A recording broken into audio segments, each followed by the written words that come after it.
My son-in-law installed a strange device in my room. My own hidden camera caught his evil act. The house was quiet that morning, the kind of quiet that used to mean peace. Sunlight filtered through the blinds, glinting off the marble floor I'd mopped the night before. Then the door opened, Jessica's voice sharp, defensive. "Dad, why would you spy on us?" She snapped, waving the memory card I'd pulled from my hidden camera. I didn't raise my voice. I just pointed to the screen. "Explain why your husband was in my bedroom installing that," I said. The video froze on Brian's hand, placing a small black puck beneath my nightstand. Brian stepped forward, eyes cold. "You're paranoid," he said. "That was for Wi-Fi enhancement." "Wi-Fi doesn't need a microphone," I answered quietly. Jessica's face went pale, then hard. "You're ruining our family over your delusions." I stared at them both. "No," I said. "You ruined it the second you turned my home into a listening post. I guess 99% of you will hear this, sigh, and scroll past, not clicking like or subscribe. Even if it only takes a second, what time is it for you, and where are you listening?" When I retired from 40 years in facilities engineering, I thought peace would sound like this, nothing but the hum of the furnace, the creak of the leather chair, and the faint clink of the spoon against my coffee mug. It took me a year after Emily passed to realize silence can be both a comfort and a test. Every label she'd written in her neat blue handwriting still clung to the file folders in the cabinet: mortgage, insurance, holidays. I dusted them once a week, same as always. Habit filled the empty spaces where her voice used to live. That morning the sun poured through the living room window, soft and gold, glancing off the marble floor she'd chosen after months of just one more sample. I'd polished it to a mirror, because that's what she liked.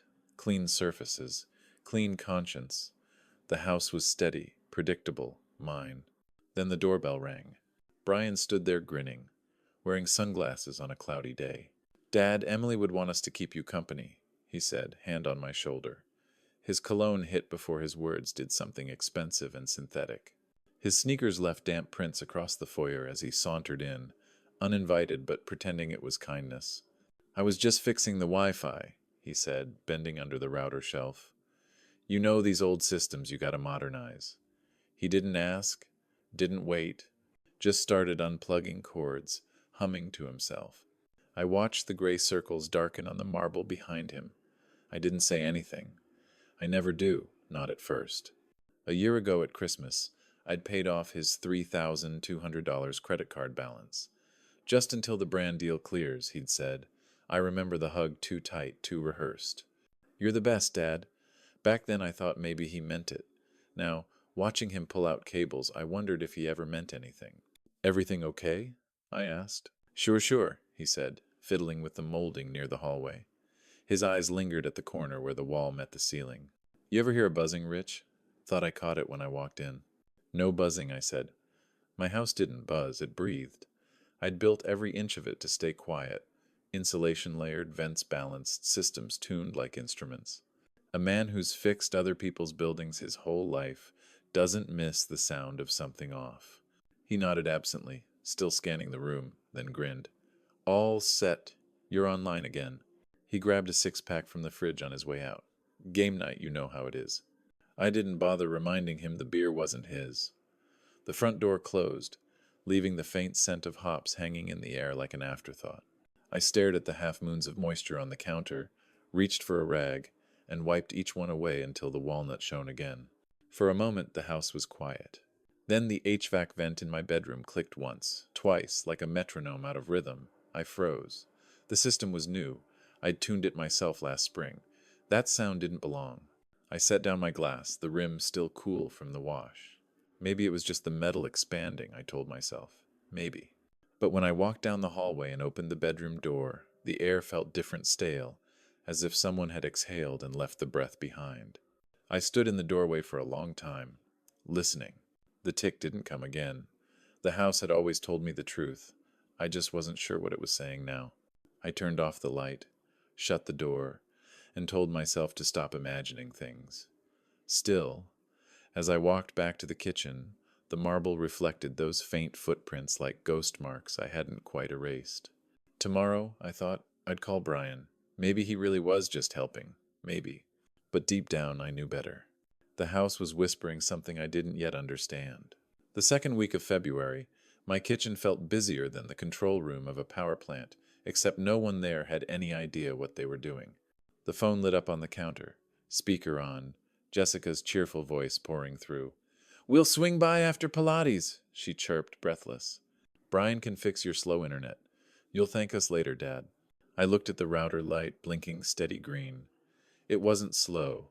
Nothing in this house was slow. I'd replaced that router myself 6 months ago. But I didn't argue. Arguing with Jessica was like trying to staple fog. "Sure," I said, "if you have time." She took that as permission, like she always did. After Emily died, Jessica began ending every call with, "Love you, Dad," which was new. I used to think grief had softened her. Now I wondered if it had just blurred her lines. The memory came uninvited. Last spring, sitting at the Chase branch, signing the wire to cover their $8,500 late rent, Jessica had called crying. Brian had texted me photos of their brunch an hour later, mimosas, marble table, #number gratitude. I'd told myself it was youthful irresponsibility. Now, maybe it was something else in expectation dressed as affection. By 4 o'clock, the front door swung open. Shoes on. Always shoes on. Gym bags hit the floor, thumping like careless punctuation. "Protein keeps us focused," Brian said, tossing an energy bar wrapper onto the counter. He opened the fridge without asking, clinking cans as he rummaged. "Man, you keep good stuff in here." "It's a house, not a buffet," I said mildly. He didn't hear me or pretended not to. Jessica floated through behind him, already on her phone. "This place could use a refresh," she said, half to herself. "More light, maybe some texture walls. Mom always liked modern touches." Emily's name again used like a key in a lock I never gave them. Brian wandered toward the hallway, wiping his hands on his joggers. "Hey, this room's a vibe," he said, peering into my bedroom. Man, Emily had taste. He stepped close to her framed hospital bracelet, the one I'd kept beside her photo. His fingers hovered above it. I took one step forward, not fast enough to be a warning, but clear enough to mark space. "That room's fine as it is. He smiled, that slick smile, the kind that sells you something you already own. "Of course, Dad, just helping." The dad landed heavier this time, like a soft mallet against bone. He turned to the curtain rod, adjusted it slightly, eyes scanning the corners again like last time. "You ever feel like this place echoes?" he asked casually. "No," I said. "I like Kiet." He laughed, that half-sincere chuckle people use when they've crossed a line and dare you to call them on it. "Emily hated seeing you lonely, you know," he added, patting my arm. "Why don't I set up a little caregiver routine help around? Check in more. I can schedule it, make sure you're not by yourself so much." I stared at his hand, then at his face. "That's generous," I said evenly. "Let's talk about it later." But in my head, I was already cataloging every word, every gesture. Agreement wasn't ownership. As they moved from room to room, chatting, opening drawers, I slipped my old iPhone from the side table. Battery cracked, memory nearly full, but it could still record. I set it face down on the kitchen island, microphone pointed their way. Jessica's voice carried down the hall, bright and careless. "Babe, we could totally film something here. Dad's aesthetic is retro cozy." Brian laughed. "Yeah, we'll make him a TikTok star." I busied myself rinsing a cup, keeping my voice level. "If you're changing anything," I said, not turning around, "tell me." "Of course, Dad," Brian replied. Too smooth, too quick. The kind of answer that slides right over a ledge and doesn't make a splash until it's too late. When they finally left, the house exhaled.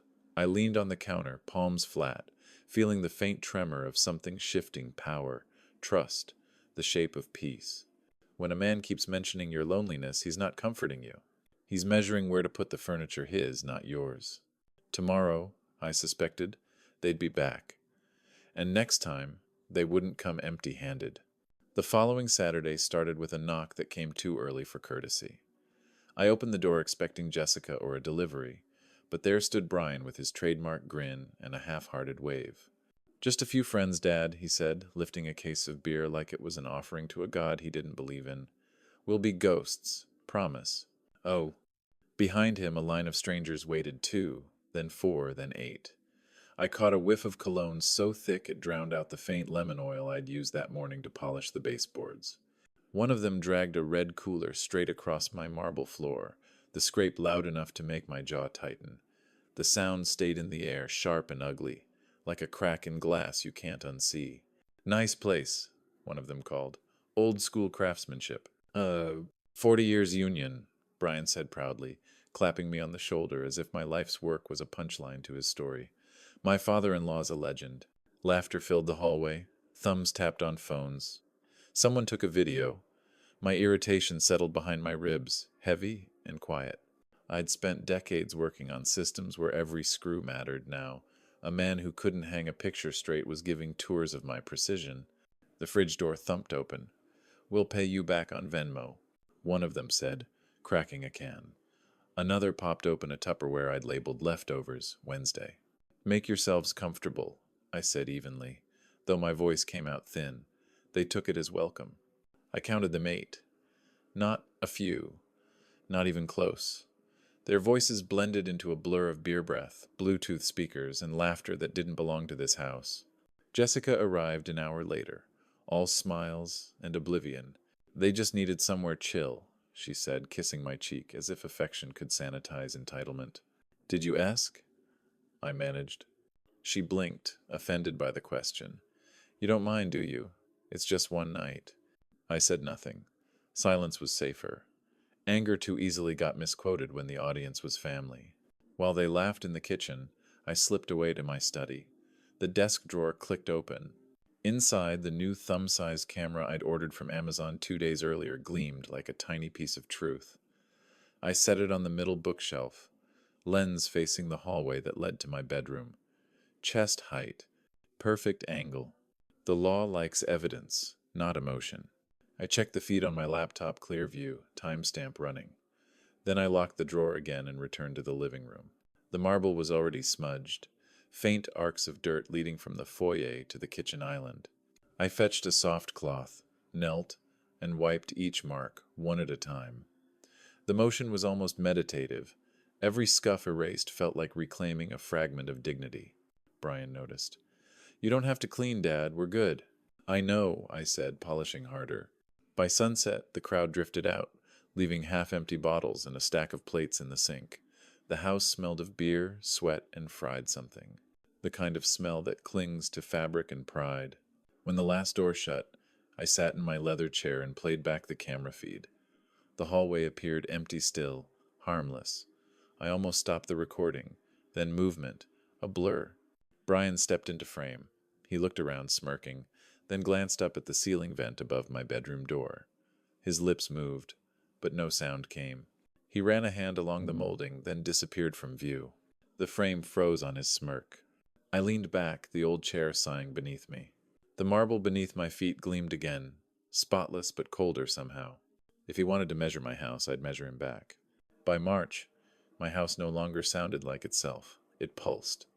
At noon, the subwoofer thudded through the walls, bass so heavy the picture frames trembled against the plaster. I texted Jessica, "Please keep it down." She sent back 3 pink heart emojis and a photo of herself pouting beside the speaker. Nothing changed. I sat in my study with the blinds drawn, counting the seconds between each vibration. The sound of a house being disrespected is different from simple noise. It's rhythmic, entitled. Every thump said we belong here more than you do. In the kitchen, the olive oil hissed in the pan. Jessica's voice floated over the noise. "Your olive oil is top shelf, Dad!" She laughed, phone held high, recording herself like a host on a cooking show. "We're doing Sunday family feasts," she said into the camera. "Brunch at Dad's Classic." I heard Brian's voice in the background. "Get the light right, babe. More rustic, less sad." My jaw tightened. I imagined Emily watching this, seeing her kitchen turned into a backdrop for strangers chasing followers. She'd spent 20 years saving for that marble countertop. They'd turned it into a prop. That night, when they finally left, I replayed the hallway footage on my laptop.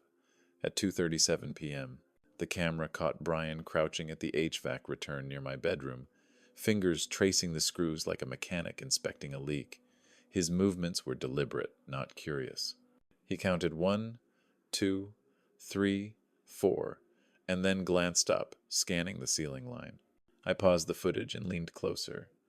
The smirk again. Always the smirk. I didn't sleep that night. Around 11 p.m., I got up, went to the garage, and cut a small strip of painter's tape. Pale blue, easy to miss. My engineer's tripwire. I pressed it over the seam of my bedroom door, half on the frame, half on the door itself. If anyone opened it, even slightly, the tape would tear. At dawn, I checked. Torn clean down the middle. No wind could have done that. The gap was off by a hair, maybe half a millimeter, but to me it looked like a scream. I took a slow breath, steadying my hands. The anger wasn't loud anymore. It was focused, like current through a wire. I would not argue in the hallway. I would win in the paperwork. By mid-morning, the house was full again. Jessica in yoga pants, Brian with that same casual entitlement. "Dad," he said, palm already on my bedroom doorknob, "we're family. There are no areas off limits, right?" I looked up from my coffee. "There are always limits, Brian." He laughed it off, letting go of the handle, pretending it was a joke. "You're too tense, man. Relax. You've got people who care about you." "People who care," I repeated softly. He clapped my back and wandered off toward the den. When they left that evening, I reviewed the feed again, frame by frame.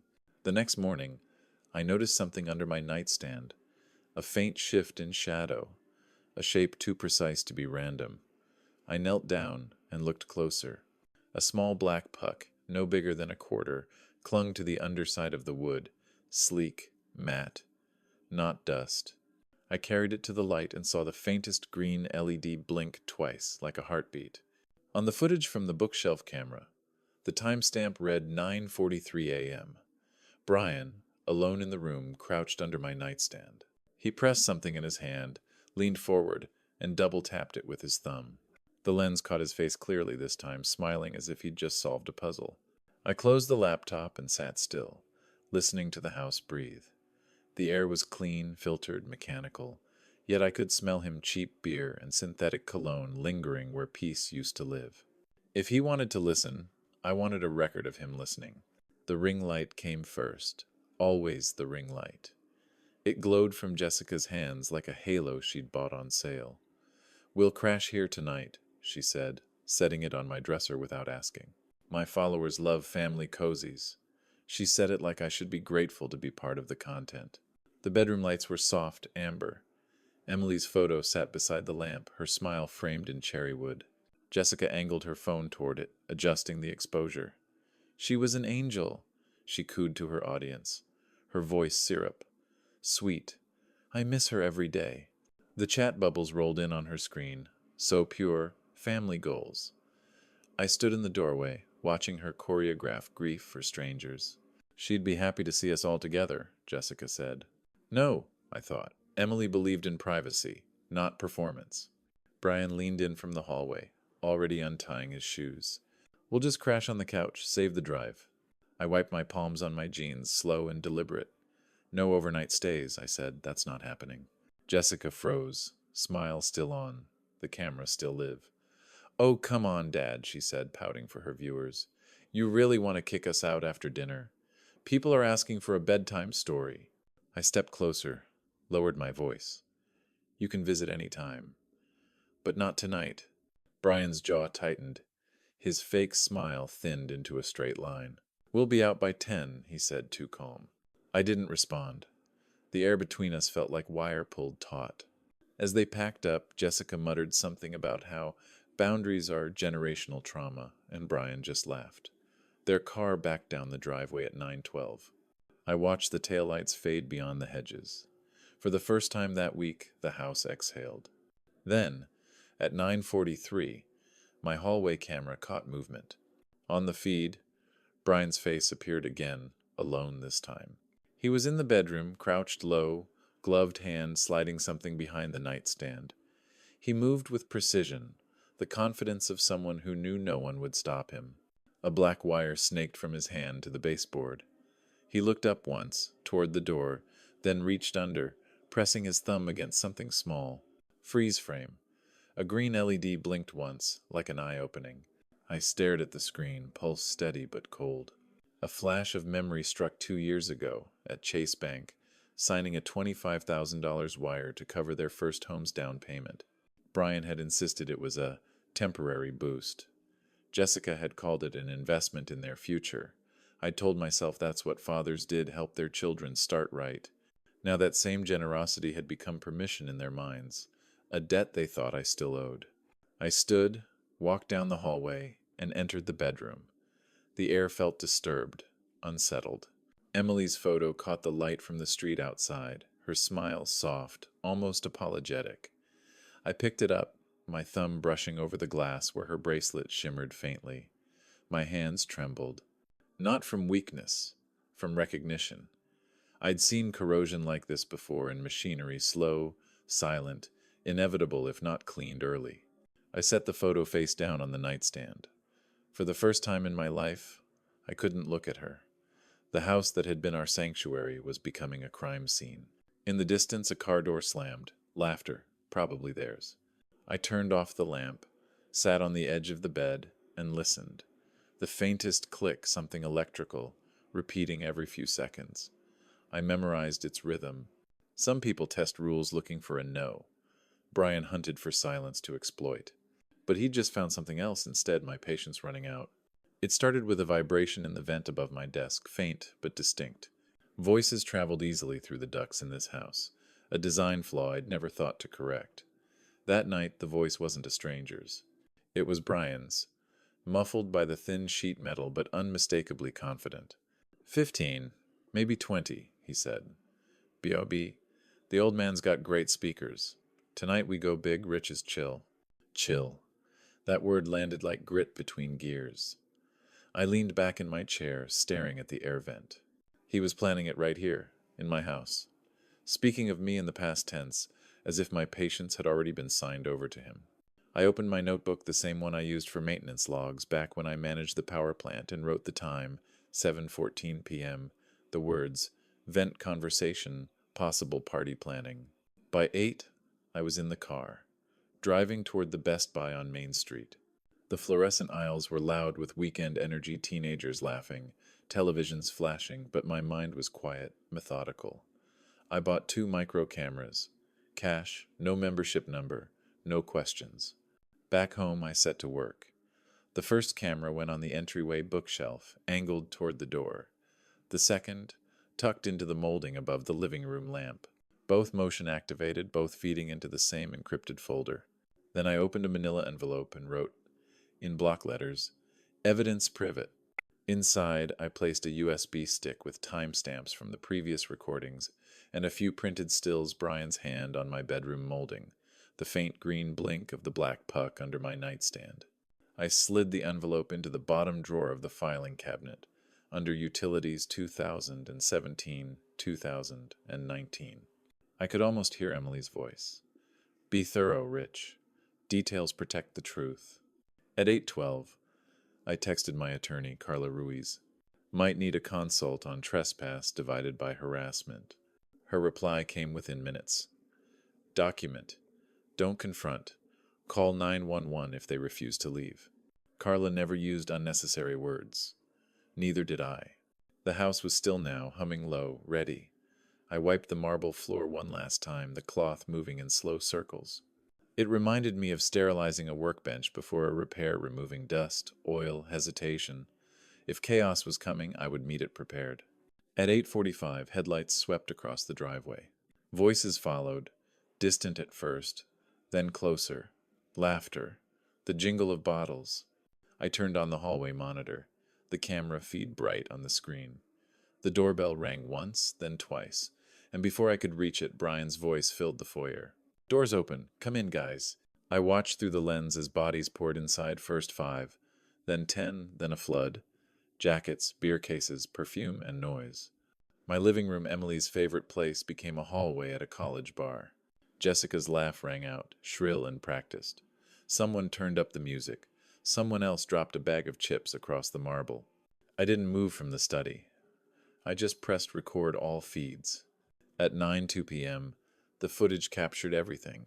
The door yawning open, strangers crossing my threshold, Brian at the center of it, drink in hand, king of a castle he didn't own.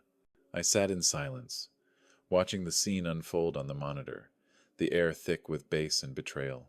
My hands rested on the arms of the chair, steady. I'd learned long ago when you're dealing with machinery, never rush. Let the system fail on its own. That's when you find where the weakness lives. I picked up my pen and noted the time again. 9-2 uninvited entry. Approx. 15-20 individuals. If chaos was coming, order would meet it at the door with a ledger. By 9:30, the first wave had turned into a flood. Cars lined the curb outside like an open house gone wrong.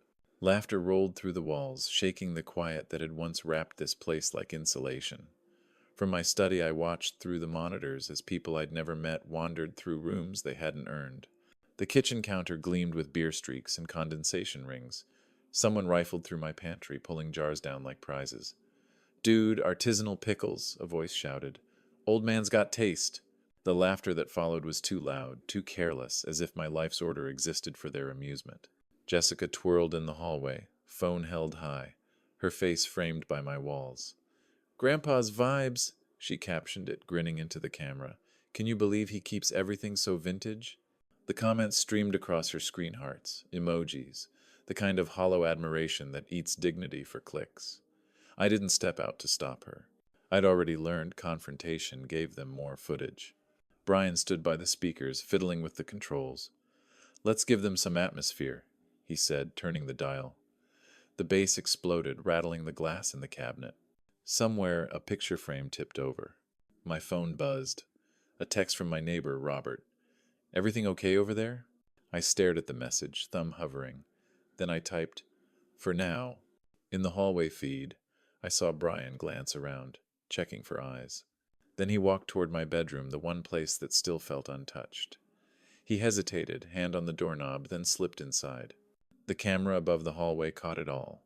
The quick look over his shoulder, the door closing softly behind him. On my desk monitor, the timestamp rolled. 9:47 p.m. A second later on the bedroom feed, a faint flicker of green light appeared under the nightstand. The puck, the same cursed little eye. My chest tightened, but I didn't move. Not yet. "You are not weak because you wait," I told myself. "You are building the moment the law will recognize." Brian emerged 5 minutes later, straightening his shirt. His smirk had returned. In the living room, Jessica raised her phone again, voice bright. "Okay, everyone, next room tour. Wait till you see the shrine." I froze. The word hit like a slap. On the feed, she turned toward the bedroom hallway, ring light bouncing in her hands. Brian laughed, following with a beer in hand. "Be respectful," he said with a grin that made the crowd laugh louder.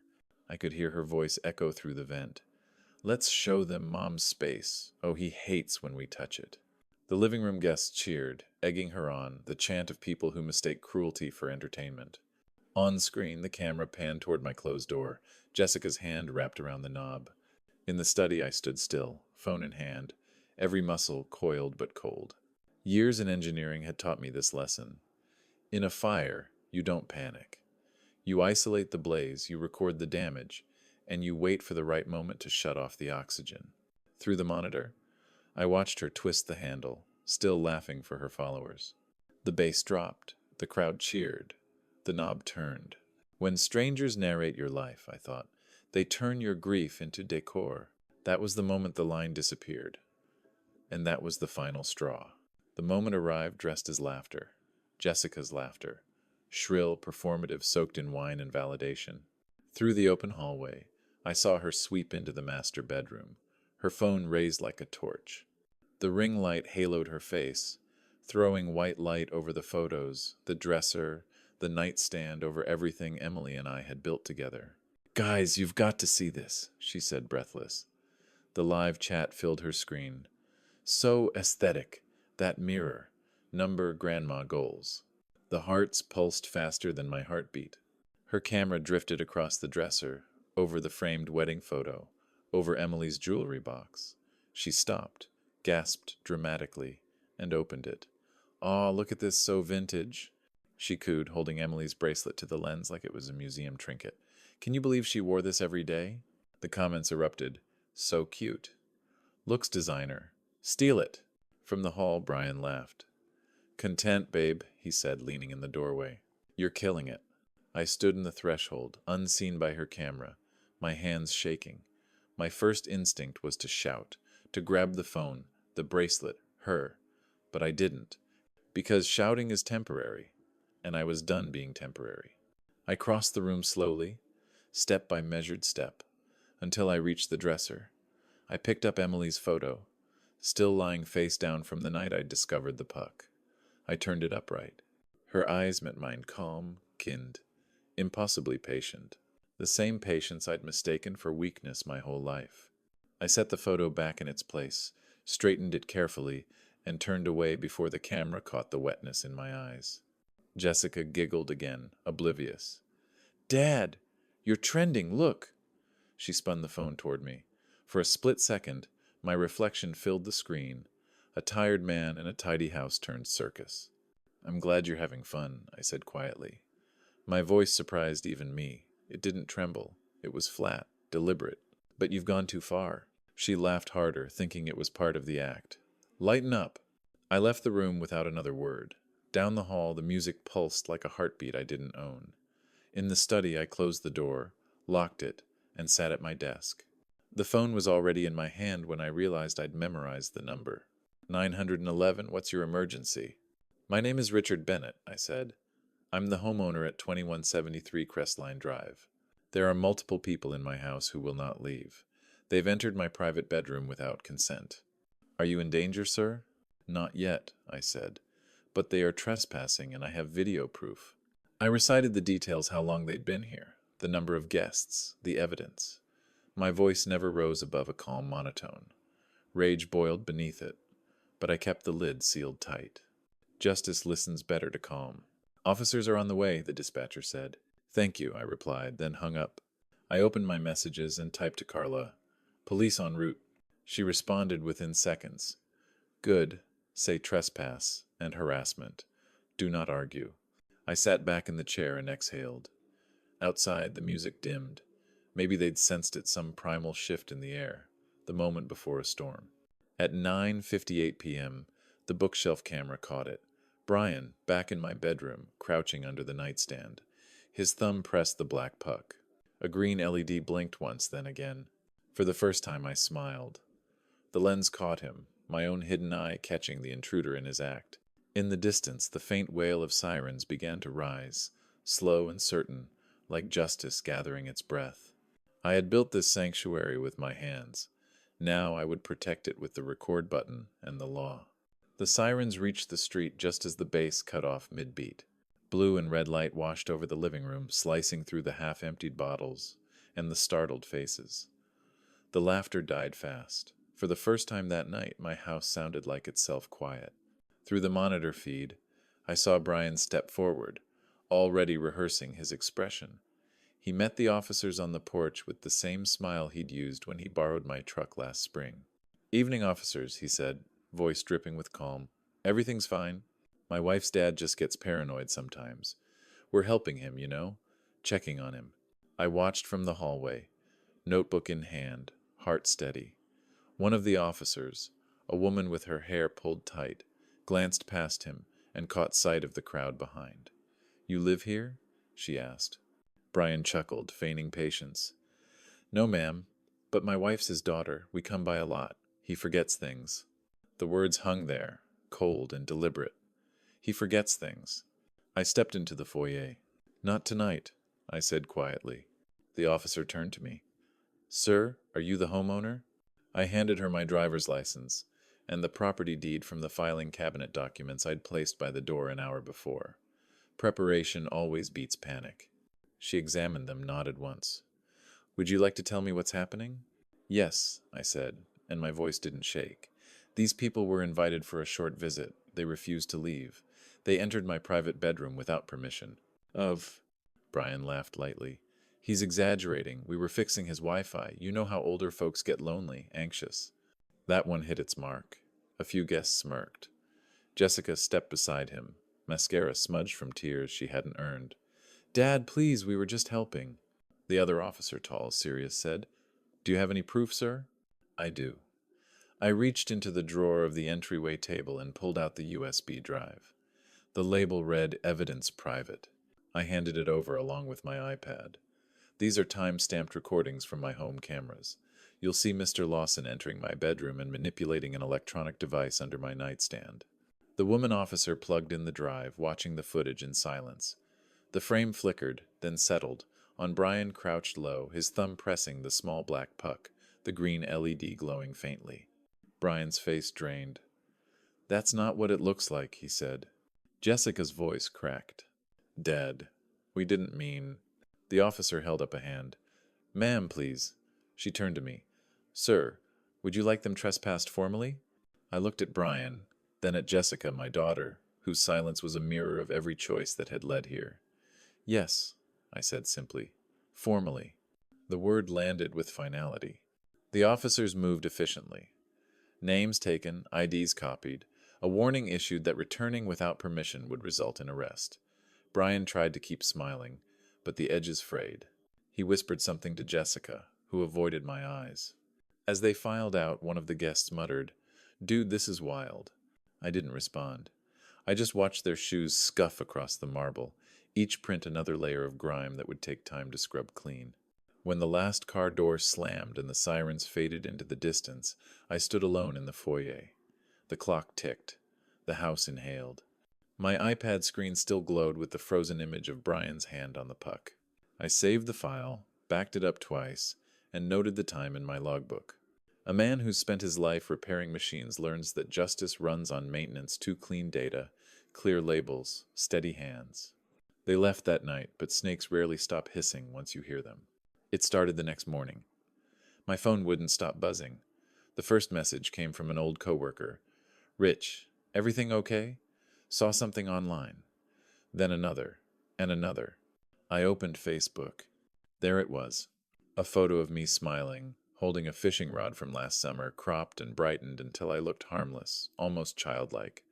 Above it, Jessica had written, "Please pray for our family. My father-in-law's been struggling since Mom passed. We just wanted to care for him, but he's pushing us away.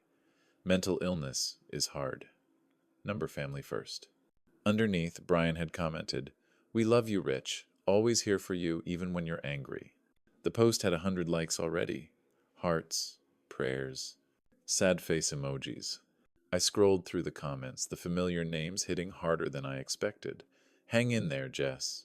You're doing the right thing. Old age changes people." Men I'd fished with.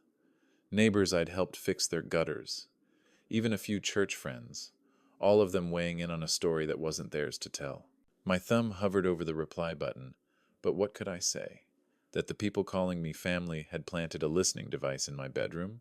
That the smiles in their photos were masks for manipulation? No one believes the quiet man when the actors start crying first. I locked the phone and stared out the window.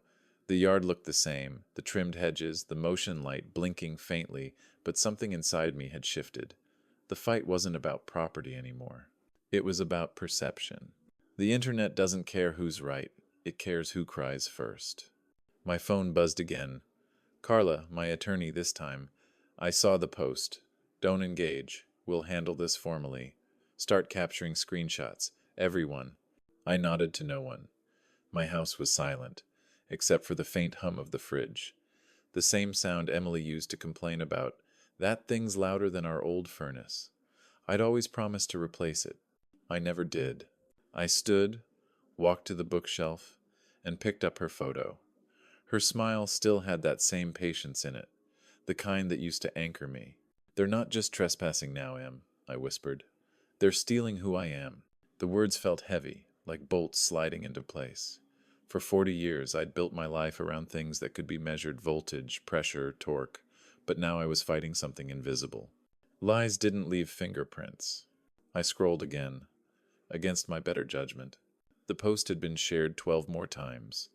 A cousin I hadn't heard from in years added a comment. "Wish we could get him some help." I closed the app, set the phone down on the armrest, and leaned back in my recliner. The leather creaked under me like an old friend. The blinds filtered the morning light into soft lines across the floor. I could almost imagine peace again if I didn't know better. But peace built on silence isn't peace, it's surrender. I reached for the photo again, but this time I couldn't hold her gaze. Slowly, I turned it face down. The air seemed to dim with it. Out there, My name was being rewritten by people who smiled for cameras and cried on cue. But in here, I still had the truth and a record of everything they'd done. Reputation can be rebuilt, I told myself, but only with proof sharp enough to cut through noise. Somewhere beyond the window, a car door shut. Then came a knock. Firm, familiar. Robert. The knock came again, steady, deliberate, the kind of rhythm that announces a man who isn't afraid of being heard. I opened the door and found Robert standing there in his faded mariner's cap, holding two things, a to-go coffee cup and a small flash drive. "Didn't think I'd need to," he said, handing over the cup first, "but I caught your zoo on my doorbell cam." His tone wasn't mocking, just the dry kind of humor men use when something's too serious to laugh about. I stepped aside to let him in. Robert had lived across the street for 25 years. Retired lineman, widower, same routine as me, coffee at dawn, lawn at 7, bed by 10. We'd shared tools, beers, and long silences after our wives passed. I'd always thought of him as steady, but I never expected him to be the one holding the thread that could pull truth back into focus. He set the flash drive on my table, next to Emily's face-down photo. "Figured you might want to see before you call your lawyer." We moved to the recliner. I plugged the drive into my laptop, and there it was, his front porch, in full view, timestamp blinking steady. Across the street, my house glowed under porch lights, windows pulsing with the party's chaos. The audio came through faint but clear laughter, shouting, music, and then Jessica's voice.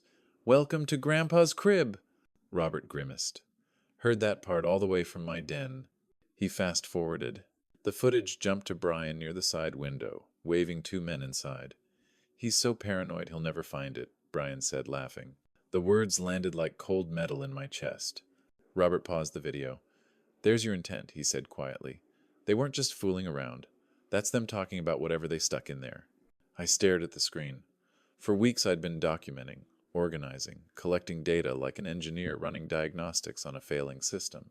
But data alone had limits. It needed context, perspective, an outside witness. Now I had one. He played the clip again, zooming in as Brian crouched by the window frame. A faint reflection from his phone's flashlight caught something metallic in his hand.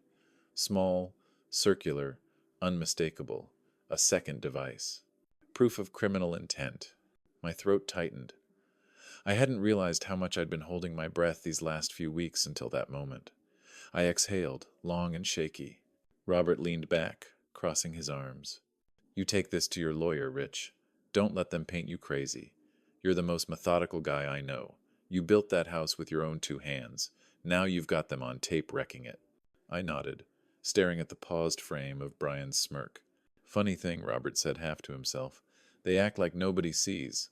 But there's always a camera these days, even when they think they own the story." I almost smiled. When evil forgets who's watching, it builds its own witness. He grunted. "Guess so." We sat there for a moment, the hum of the fridge filling the silence between us. Ordinary sounds again, human sounds. "Thanks, Rob," I said finally. "For the coffee. For this." He shrugged, looking away. "It's what neighbors are supposed to do. World doesn't work if we all just scroll past the mess." I watched him walk back across the street, his cap catching the morning light. In his small, steady way, he'd given me more than evidence. He'd given me air. For the first time in weeks, I breathed without flinching.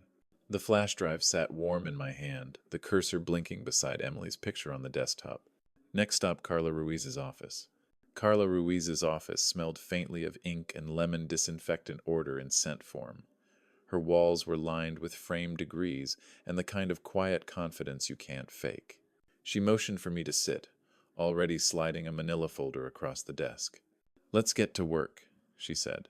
Her tone wasn't sympathetic. It was efficient. I liked that. Sympathy fogs things. Precision clears them. The folder contained a checklist. Police report reference number, screenshots of Jessica's post, the flash drive from Robert's doorbell camera, and my own footage. "This," she said, tapping the list with a blue pen, "isn't a family spat anymore. It's probable cause for unlawful surveillance and defamation. We're going to treat it that way." I nodded, feeling something I hadn't in weeks' direction. She pushed a stack of papers toward me. "We'll file for a temporary restraining order referencing the footage. That gives you legal distance. Then we serve a cease and desist on both of them. No more online pity campaigns. I signed where she pointed. Each signature felt like tightening a bolt back into place. Now, she continued, you've got two choices. Stay silent while I handle this, or reclaim your narrative with facts. She angled her monitor toward me. On it was a blank post draft. They want to play online? Let's post facts. No emotion, no accusations. Just calm truth. We worked on the statement together. Simple. Surgical. Recent online claims about my mental health are false. Evidence has been submitted to law enforcement. I trust the legal process. Truth doesn't need drama. Carla leaned back, satisfied.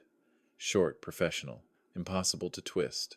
You'll be amazed how quickly liars lose oxygen when you stop feeding them. That afternoon, we stopped by the police station to finalize the supplemental report, adding Robert's footage.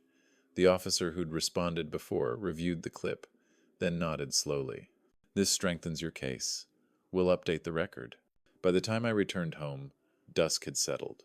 I brewed coffee, opened my laptop, and uploaded a quiet 2-minute video. No music, no production. Just me in my study. The same walls they'd mocked, the same house I'd defended. I'm fine, I said into the lens. The internet doesn't decide who you are. Facts do. The truth doesn't need drama, it just needs daylight. That was it. I ended the recording, uploaded it, and closed the screen. For an hour, nothing happened. Then the comments began to roll in. First, confusion. Wait, what's going on? Then recognition. I saw the other post. This makes more sense. And finally, the kind that tightens your throat.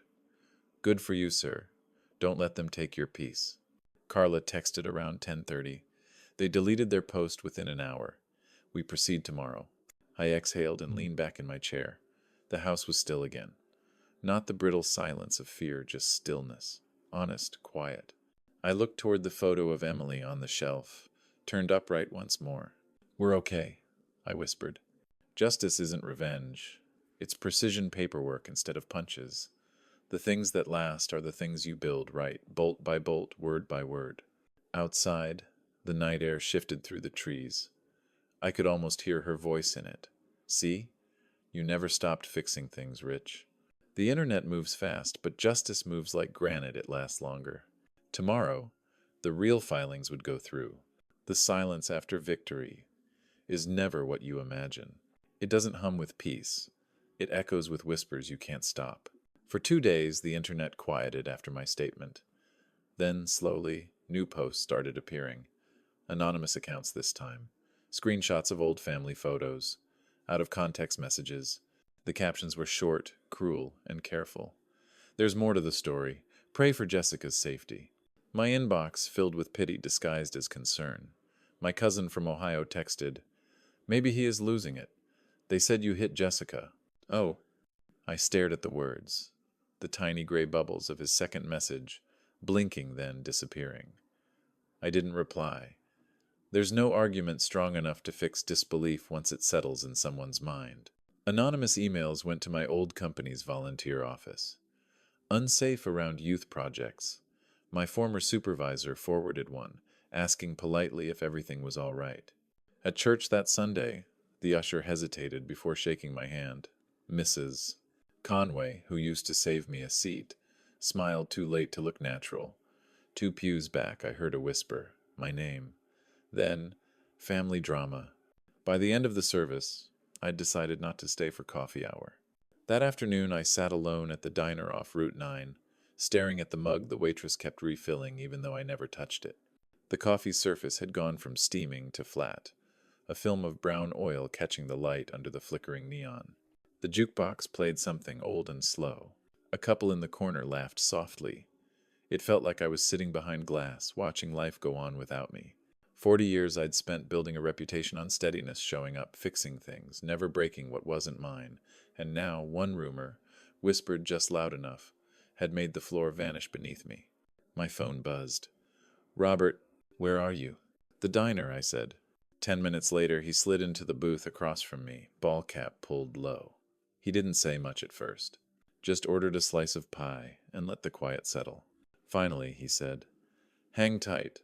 Local papers checking their story. I talked to a guy I know at the editor's desk. I nodded, eyes on the swirl of the Formica table. The pattern looked like waves frozen mid-tide, movement caught in solid form. They're not just lying, I said. They're trying to erase who I am. Robert's fork paused. Then we make sure the truth outlasts them. Oh, we sat that way for a long time. Two old men who'd buried wives and now buried peace. When I got home that night, the house felt heavy. The kind of heavy you feel in your ribs, not your hands. I turned on the lamp by the recliner and stared at Emily's picture. I wanted to tell her I was tired, not of the fight, but of how dirty truth feels before it's clean. The clock ticked past midnight. I dozed off in the chair, phone resting on my chest. The next morning it rang. Carla's name on the screen. Her voice was sharp, alive. "Rich, we've got confirmation. They tampered with your bedroom vent. The lab found wiring signal relay. That's a federal wiretapping violation." For a second I couldn't speak. Then finally, "You're sure?" "Positive. We're filing today." I closed my eyes. The silence they'd used to spy on me would now convict them. Somewhere deep inside, under the exhaustion, something flickered back to life. Hope didn't roar. It whispered, like air returning to a long-sealed room. Carla's email came through just after sunrise. The subject line was plain: filed case hash 23 to 4187. Inside was a single PDF, 36 pages of facts, evidence, and signatures. She'd copied the police report, the forensic lab analysis, and Robert's doorbell footage. Everything labeled, everything clean. The legal machine had finally begun to move. I sat at my desk, coffee cooling beside me, staring at the case number. Numbers like that used to define my day's voltage, temperature, maintenance logs. Now it defined the line between slander and truth, between the story they built and the one that would outlast them. Carla called. "You did everything right, Rich. Now we let the system do its part. I'll send you the digital acknowledgement so you can share it publicly. You're not fighting a rumor anymore, you're releasing proof." I nodded, though she couldn't see me. "Transparency heals," I said quietly. "That's the right attitude," she replied. "Post it. Facts don't need hashtags." So I did. That afternoon, I uploaded one still photo of the stamped court acknowledgement, Bennett versus Lawson et al., and wrote 5 words beneath it: "Transparency heals. Thank you for waiting." No long speech, no anger, just clarity. At first, nothing happened. Then, by evening, the tide turned. A Reddit thread appeared. "Remember that crazy father-in-law story?" Turns out he had video proof. Someone linked the police filing. Others reposted snippets from Jessica's old live stream. The bracelet, the bedroom, the laughter. Screenshots multiplied. The same people who had once spammed hearts on her video now filled the comments with apologies. "Wait, she filmed her dead mom's stuff? This is sick. Why'd they lie? Mr. Bennett, if you see this, you were right." By nightfall, Brian's accounts had gone dark. His sponsorship links disappeared one by one. Jessica tried to post a shaky video, voice trembling. "We just wanted family time. We didn't mean harm." But the replies were merciless. Family time doesn't mean planting bugs. Apologize properly. He deserves peace. The irony hit hard. The same public that had swallowed their lies now dismantled them piece by piece. At 10:17 p.m., Carla texted, "Police confirmed the charges. Unauthorized recording device plus defamation. The DA's office will coordinate with me on next steps. Proud of you." I didn't feel proud, not exactly. Just steady, like the earth after a long quake. The next morning, I walked out onto the porch. The air was crisp, the street quiet except for a jogger and the rustle of leaves. Across the road, Robert waved, coffee mug in hand. I raised mine back. No words needed. Inside, my phone buzzed again. Notifications stacked up, but one caught my eye, a comment pinned to my post. "We're sorry, Mr. Bennett. You were right." Simple, anonymous. But it landed deeper than I expected. Vindication doesn't roar, it exhales. I opened the filing cabinet and slid the printed court acknowledgement into the front slot, just above the tab marked Home Repairs. It fit there perfectly. After all, that's what this had been, repairing what was broken. The same patience they mocked had become my weapon. Calm makes noise when paired with proof. By evening, the frenzy online began to fade. New scandals pushed mine aside, as they always do. But the record would stay. My name cleared. My story documented. For once, the noise had worked in favor of the quiet man. And silence, the kind built on truth, not fear, returned to my house. The courthouse conference room was beige, windowless, and quiet, the kind of place built to drain emotion from conflict. The hum of the fluorescent light above was steady, almost comforting. I sat beside Carla, my notebook open, though I had nothing left to record. Across from us sat Brian and Jessica, smaller than I remembered, flanked by their attorney. Brian's hand trembled as he signed the mediation agreement. "We never meant harm," he mumbled, his voice so thin it barely reached the table. Carla didn't respond. She slid the document toward me for review. I read every line carefully, the way I'd once inspected blueprints for structural integrity. Everything had to align.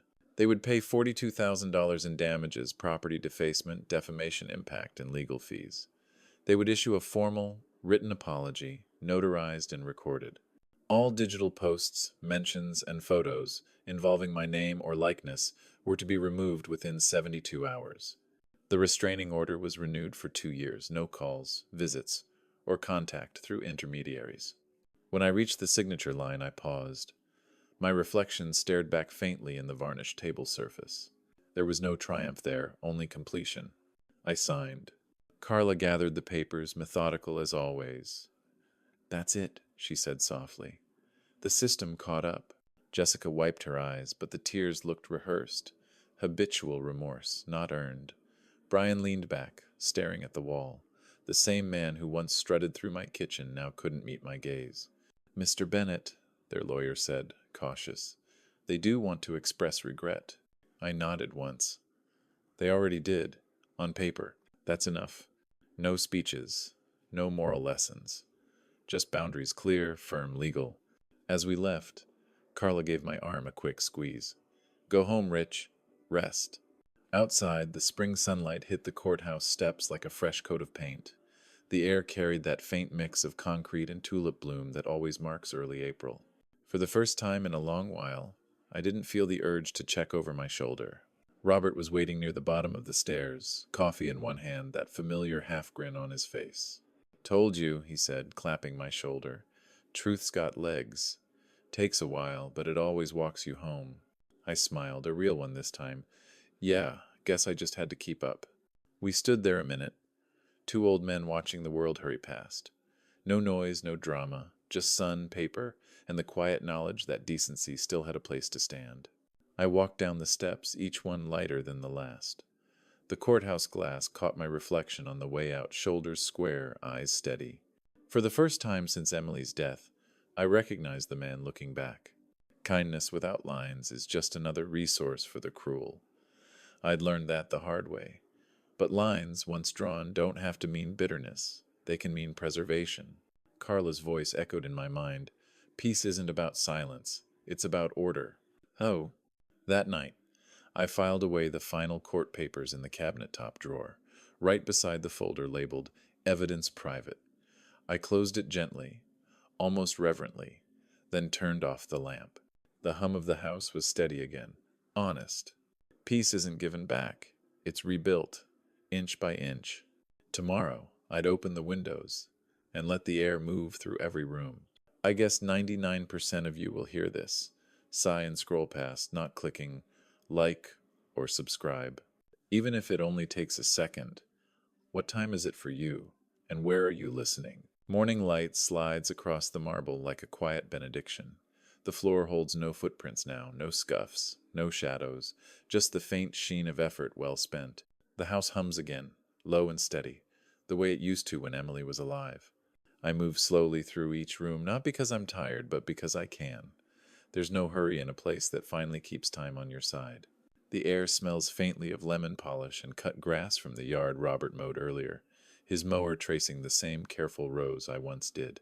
Through the open window, a soft breeze lifts the curtains, spreading that smell through every corner of the home.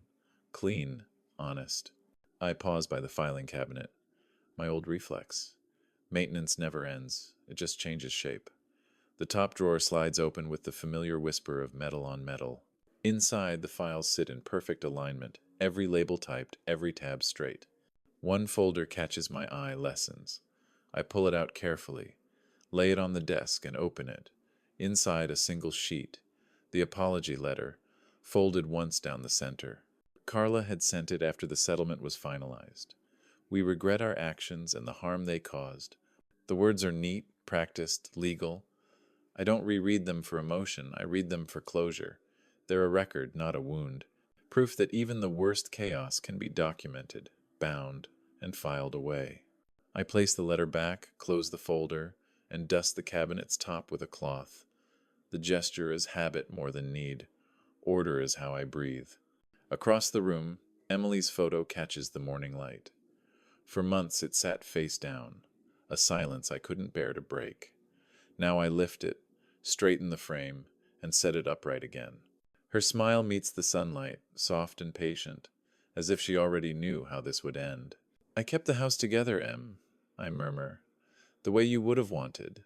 Outside, a car passes, then quiet again. The kind of quiet that feels earned. I walk to the kitchen, open the cabinet, and pull down a single glass crystal, heavy-bottomed, the one she always saved for guests. I pour a modest amount of red wine, let it breathe, then carry it to the living room. The chair across from mine remains empty, but it doesn't ache anymore. I raise the glass toward it. "Justice was served," I say softly. Not loud, not cruel, just right. I take a sip. The flavor is dry, grounded like the kind of peace that doesn't sparkle but stays. The hum of the HVAC moves gently through the house, syncing with the faint tick of the clock. Even the mechanical sounds feel alive again, not invasive but rhythmic, like the heartbeat of a home repaired. On the mantel, beside Emily's photo, I place one more small frame, a printout of the comment from months ago. "We're sorry, Mr. Bennett. You were right. Not for vanity, for record-keeping." Proof that truth, when tended patiently, grows roots even in digital soil. I glance around the walls, the polished floor, the faint glow of morning. The house exhales, and I feel it in my chest. 40 years of work built this sanctuary with my hands. Now I know how to guard it with my mind. My kindness didn't disappear. It simply learned to be wise.